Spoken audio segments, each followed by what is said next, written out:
sacamos de la incubadora. ¿Y qué sigue? Hacemos una electroforesis, ¿okay? Y vemos el resultado. ¿Cuál es el resultado? ¿Cortó o no cortó la enzima? ¿De acuerdo? Entonces, con base a si corta o no corta, yo ya puedo saber si tiene o no tiene la variante que a mí me interesa. ¿Sí? Ese es el fundamento básico de la enzima. De manera muy rápida recordemos las enzimas de restricción.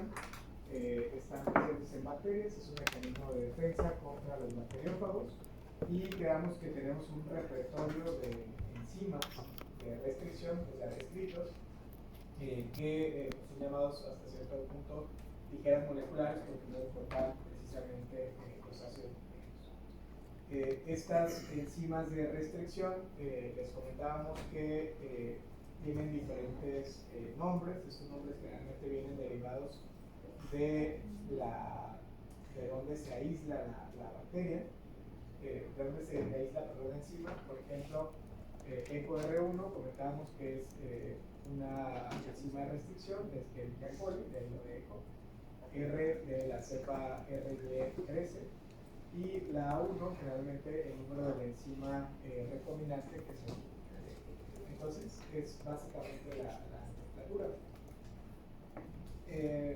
Algo también importante, se me pasa, las enzimas de restricción clásicamente tienen dianas de 4 a 8 nucleótidos, es decir, son secuencias a las que se van a pegar. Algunas pueden tener 4 nucleótidos, otras 5, 6, etc. Y algo importante también es que generalmente reconocen secuencias palindrómicas que ustedes ya conocen. O sea, son secuencias que se ven de izquierda a derecha, de derecha a izquierda, y que coinciden la secuencia.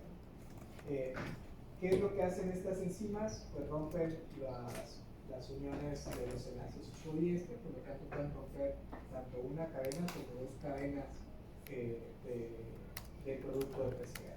¿Bueno? Hay diferentes tipos de enzimas de restricción. Clásicamente tenemos 4.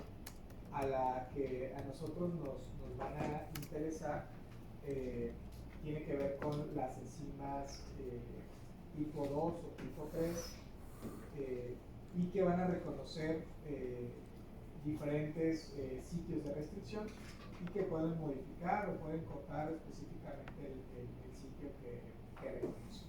Hay algunas que pueden, por ejemplo, cortar ADN metilado. Esas son raras, las de tipo 4. La mayoría no cortan cuando hay una metilación en el DNA. Y bueno, algunas necesitan ATP, algunas no necesitan necesariamente ATP para funcionar.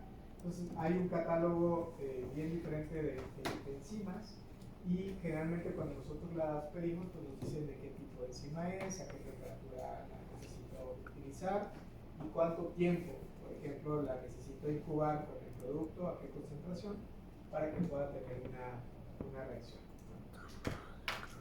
De manera particular, las que nosotros utilizamos en el laboratorio son las de tipo 2 para los RFLPs, porque estas reconocen el sitio, valga la redundancia, de reconocimiento, y cortan allí mismo en el sitio que reconocen. A diferencia, por ejemplo, la tipo 1 o la tipo 3, estas pueden reconocer una secuencia, pero no cortan allí, cortan donde se les ocurre o cortan más adelante. Es decir, reconocen la secuencia y cortan donde sea. ¿Sí? Las que a mí me interesan son, reconocen la secuencia y cortan en el lugar de reconocimiento. ¿Bueno? Entonces, estas enzimas de tipo 2 son las que yo voy a utilizar, y esas me pueden dar dos tipos de cortes. Hay cortes que yo llamo pegajosos o cohesivos, ¿recuerdan de esto que ya les habíamos comentado? Y hay enzimas que hacen cortes romos. Los cortes pegajosos o cohesivos, ¿se acuerdan? Son aquellas que cortaban de un lado diferente al otro, de tal manera que una cadena de arriba me queda un pedazo más largo que la cadena de abajo, para que hagan match. Por eso se llaman pegajosos, porque si tú cortas una cadena similar del otro lado, las puedes unir, ¿de acuerdo? Mientras que los cortes romos, si se fijan, son rectos, son de igualitos en el mismo sitio, y entonces la cadena la parten en dos, pero en la misma altura, digamos, ¿de acuerdo? Los que nosotros utilizamos en el laboratorio, generalmente la mayoría de estos son cortes rojos, porque no necesitamos que se vuelvan a unir. En el caso de los cortes pegajosos, estos se utilizan para clonación, vamos a ver, para crear vectores o para algunas otras cuestiones. Estas pues no me interesa a mí que se vuelvan a pegar, por lo tanto utilizo, repito, los cortes rojos para este tipo de cines, casi siempre. ¿Hasta aquí tenemos alguna duda? Bueno, pues ya saben que es un palíndromo. Esto también ya lo hemos visto. Bueno, este también ya lo hemos comentado. ¿Cómo es que utilizo estas enzimas de restricción y para qué las utilizo? Bueno, ustedes saben que las enzimas de restricción yo las puedo utilizar para hacer mapas de restricción, eso ya lo habíamos visto. ¿Qué es un mapa de restricción? Saber una secuencia donde puede cortar la enzima. ¿De acuerdo? ¿Para qué más yo puedo utilizar? Pues para identificar mutaciones y polimorfismos, que es el concepto principal de esta clase. También yo puedo generar sondas, estas las vamos a ver más adelante qué son, en PCR de tiempo real. Las sondas son primers, son pedacitos de primer marcados con fluorocromos. ¿Sí?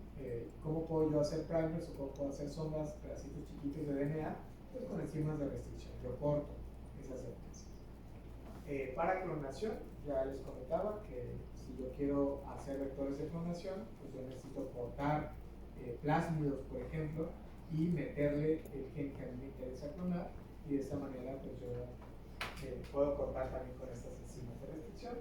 Y para diagnóstico o genético forense, pues también que tiene que ver con esto, identificación de mutaciones, de polimorfismos o de repeticiones también en enzimas.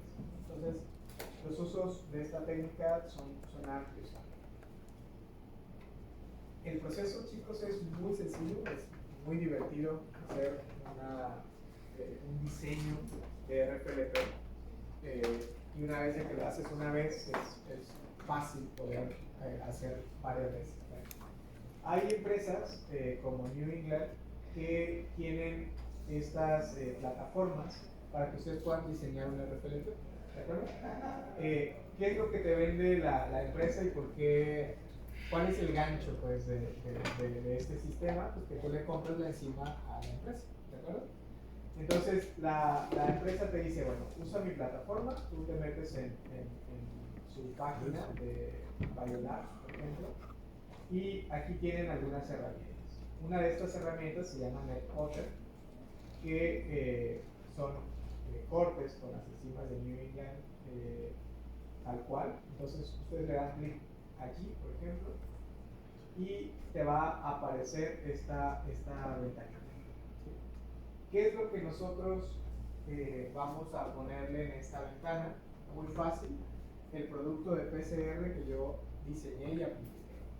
¿Se acuerdan que yo les decía de cuánto es el tamaño de su producto PCR? Pues desde que iniciaba el primer hasta donde termina. Entonces, esa secuencia tal cual, yo la copio y la pego aquí. Les digo, quiero que me cortes esa secuencia. Entonces, ¿qué es lo que me va a dar el sistema? Pues me va a decir qué enzimas pueden cortar esa secuencia. ¿Sí o no? Entonces, muy fácilmente, nada más le doy subir la secuencia y listo. ¿Qué es esto? De aquí me está contando el nucleótido 1. Cada uno de estos es un nucleótido y me dice hasta el nucleótido 366. ¿Esto qué me indica? Que el producto de PCR que yo le cargué era de 366. ¿De acuerdo? Una vez que te da esta secuencia, te dice qué enzimas pueden cortar y dónde cortan. Cada una de estas cositas que ustedes ven aquí es una enzima de restricción. Si ustedes le dan clic, aquí se despliega una rayita donde dice esta enzima corta de aquí, por ejemplo. ¿De acuerdo? Si ustedes le dan clic a esta, dice esta corta de acá a acá. Si usted le dan clic a esta, te puede decir que corta aquí o por aquí o por acá. ¿De acuerdo? ¿Cómo sé ¿cuál enzima escoger de todas estas que ustedes están viendo ahí? Pues yo tengo que saber en qué posición está la mutación que a mí me interesa. Y ustedes saben que cuando estábamos diseñando la PCR, yo les dije, necesito el primer de aquí a aquí, porque en esta posición está la base mutada que a mí me interesa identificar, ¿de acuerdo? Entonces yo cuento, yo ya sé que en la posición, por ejemplo, 104, está la mutación que a mí me interesa, ¿de acuerdo? Entonces, si estuviera, por ejemplo, aquí la mutación que a mí me interesa, pues yo puedo seleccionar cualquiera de estas enzimas que tenga la capacidad de reconocer dónde está mi mutación, ¿sí o no? Ahora, si hubiera muchas, ¿cómo selecciono cuál es la que más me conviene? Hay muchas maneras de seleccionar. Hay enzimas, por ejemplo, que cortan más rápido. Hay enzimas que cortan a una temperatura que yo puedo controlar más en el laboratorio, a 37 grados. Y hay enzimas, chicos, que dentro de esa secuencia de 366 pueden tener varios sitios de corte. Por ejemplo, si yo escogiera esta, BFA1, y BFA1 me dice que tiene un corte aquí, aquí, aquí, aquí, aquí y aquí, pues esta enzima no me va a servir porque me va a hacer una pedacera de mi producto de PCR, ¿de acuerdo? ¿Cuál es la enzima más óptima que yo tendría que escoger? La que reconoce nada más la secuencia que a mí me interesa. ¿De acuerdo? Y que no tenga ningún otro sitio de corte en todo el fragmento que yo estoy analizando. Hay veces que no se puede y es una secuencia que se repite mucho en mi genoma y que la encuentro varias veces en el producto, pero voy a tratar de que seleccione a la enzima que menos cortes haga, ¿de acuerdo? A lo mejor que corte 2, 3 máximo. Ya después de 3 ya es un relajo la interpretación, se la relleno. Vamos a ver algunos ejemplos. Pues bueno, una vez que yo ya identifiqué a ojo de buen cubero la enzima que a mí me interesa, le voy a dar aquí digerir al gusto. ¿Sí? Digiero al gusto, ¿qué es digerir? Que corte. ¿Sí? Entonces, una vez que yo le doy digerir al gusto, me da la lista de todas las enzimas que me mostró. Y, por ejemplo, yo digo, a mí me interesó ALU1, ¿de acuerdo? ALU1 yo la selecciono y vean que ya me está dando la especificidad de esta enzima. Me dice, ¿cuál es lo que corta? Corta la secuencia adenina, guanina, citosina, tidina, ¿de acuerdo? Y dentro de esta secuencia, ¿en dónde hace un corte? Si se fijan, a la mitad de la secuencia, ¿sí o no? ¿Y qué tipo de corte es? ¿Corte cohesivo o corte rombo? No sé. Corte rombo, porque las dos flechitas están juntas, ¿de acuerdo? ¿Cuál sería un corte cohesivo? La primera, esta de acá, esta de acá, esta de acá. ¿Sí se fijan? Y observan cómo los sitios de reconocimiento son diferentes para cada enzima. Por ejemplo, esta tiene una supersecuencia de reconocimiento. N significa cualquier nucleótido. ¿Dónde está el paréntesis? Ah, ya. Yo creo que esta la pusieron así entre paréntesis por el corte. Este sería, el corte está aquí y está acá. Okay. Esta rana está no la he visto.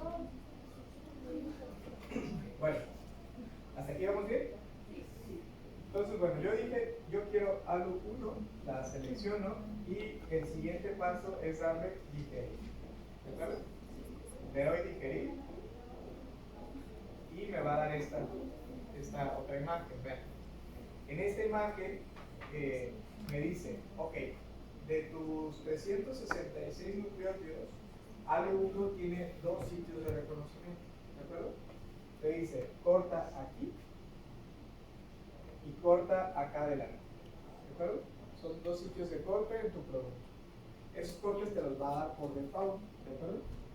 Entonces, yo le puedo marcar, por ejemplo, estas lucecitas para visualizar dónde está la base que a mí me interesa.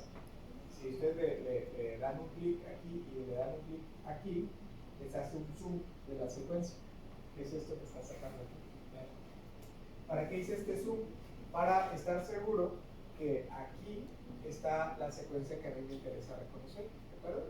Entonces, por ejemplo, si la secuencia que a mí me interesara es la citosina, por ejemplo, que se cambia una citosina y en algunas personas hay timina. Yo estoy viendo que sí forma la citosina pues parte del sitio de reconocimiento, ¿de acuerdo? Entonces, ¿qué va a pasar, chicos, cuando una persona no tenga citosina? No va a cortar. Entonces yo ya sé, por ende, que cuando esté citosina, la enzima va a hacer un corte aquí y va a hacer otro corte por default siempre acá. Esta secuencia a mí no me interesa, pero ni modo, la enzima lo va a cortar siempre y yo lo tengo que considerar porque por default esa secuencia, aunque no es polimórfica, todo el mundo las vamos a tener, pues yo no lo puedo evitar que la enzima haga ese corte adicional, ¿de acuerdo? Entonces, yo ya sabría que si hay citosina, yo tendría un corte aquí y un corte acá, ¿de acuerdo? Este está de cajón y este corte pues es porque está citosina. ¿Cuántos fragmentos estaría generando entonces si una persona tiene una citosina? Un corte aquí y un corte acá. Un pedazo, dos pedazos, tres pedazos, ¿de acuerdo? Entonces yo estaría generando 3 fragmentos cuando una persona tiene citosina, ¿de acuerdo? Si la persona no tuviera citosina aquí, si en lugar tuviera timina, ¿cuántos fragmentos generaría? 2, ¿por qué? Porque por default lo va a hacer, ¿de acuerdo? Entonces me va a dejar un pedazo largo de aquí y este pedacito chiquito de este lado. ¿Sí o no? Sí. Lo ideal sería que este no existiera y que solamente un corte, es decir, 2 fragmentos, si está, un solo fragmento no está, ¿de acuerdo? Pero no siempre sucede eso, casi nunca de hecho. Es muy raro que yo tenga una enzima así de perfecta. Entonces, ¿hasta ahí vamos bien? Sí. Entonces, una vez que yo ya vi que en efecto sí está la secuencia que me interesa, si reconoce, bla, bla, bla, le voy a decir que me simule el gel con el que tengo que ver. ¿Sí? Vean, es una chulada hacer bioinformática con estas cosas porque te dice todo. O sea, tú ya esperas, simulas todo lo que tienes que ver en el laboratorio. Te tiene que dar tal cual, si no, pues no está funcionando la muestra. Te doy aquí en gel.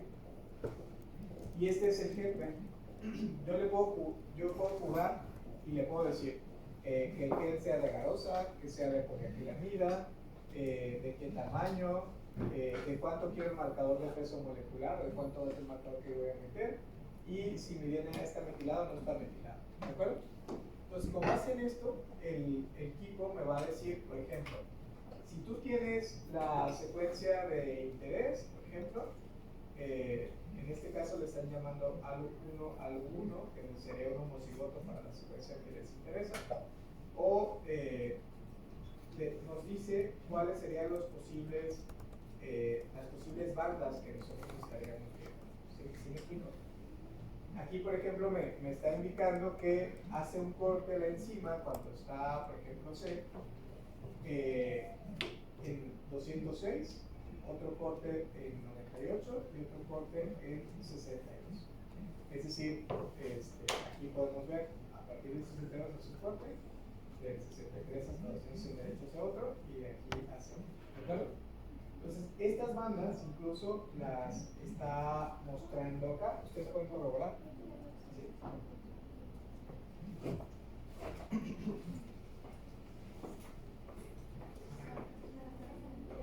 Sí.